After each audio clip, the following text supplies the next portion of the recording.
যারা 13কে 21 করেছে এই বিষয়ে কোনো ব্যবস্থা গ্রহণ করা যাবে কিনা। নোয়াখালী 2 আসন থেকে নির্বাচিত মাননীয় সদস্য জনাব জয়নাল আবেদিন ফারুক। ধন্যবাদ। মাননীয় স্পিকার, আসলে আমাদের অনেক নবীন এরাই প্রশ্ন করবে, আমরা ওনাদের থেকে প্রশ্ন নেব।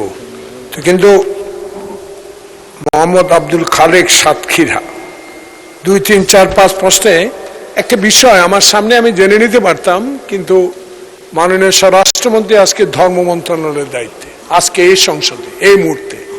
তো ওনাকে একটা বিষয় আমি সকল সংসদ সদস্য জাতির জন্য জানা দরকার। বিগত 16টি বছরে এই মসজিদগুলোতে মডেল মসজিদের নামে অ্যাপয়েন্টমেন্টের নামে কি একটা ইসলামিক অ্যাপয়েন্টমেন্ট দেয় ওনারাই নামে 13 কোটি টাকার বাজেট মডেল মসজিদের জন্য 21 কোটি টাকা পর্যন্ত হয়েছে। তার উদাহরণ আমার নির্বাচনে, তখন আমি বিরোধী দল এমপি ছিলাম।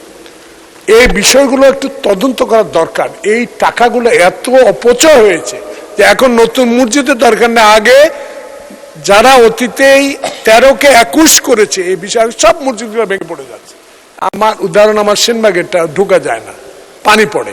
এই বিষয়গুলো আমি মাননীয় স্বরাষ্ট্রমন্ত্রীকে জানবো যে এই বিষয়ে একটা তদন্ত করে যারা 13কে 21 করেছে এই বিষয়ে কোনো ব্যবস্থা গ্রহণ করা যাবে কিনা। আপনাকে ধন্যবাদ। মাননীয় মন্ত্রী, একটু পরে মাননীয় সদস্য আপনি বললেন, এই কারণে আমারও বলতে ইচ্ছা হচ্ছে। আপনার সেনবাগে যে অবস্থা, আমার দুর্গাপুরে তার চেয়ে ভয়াবহ অবস্থা। সামনে বিরাট বড় একটা পুকুর, এর পিছনে মডেল মসজিদ, একটা ব্রিজ করে মডেল মসজিদে যেতে হবে। ওই স্থানীয় লোকজন নাম দিয়েছে তাজমহল।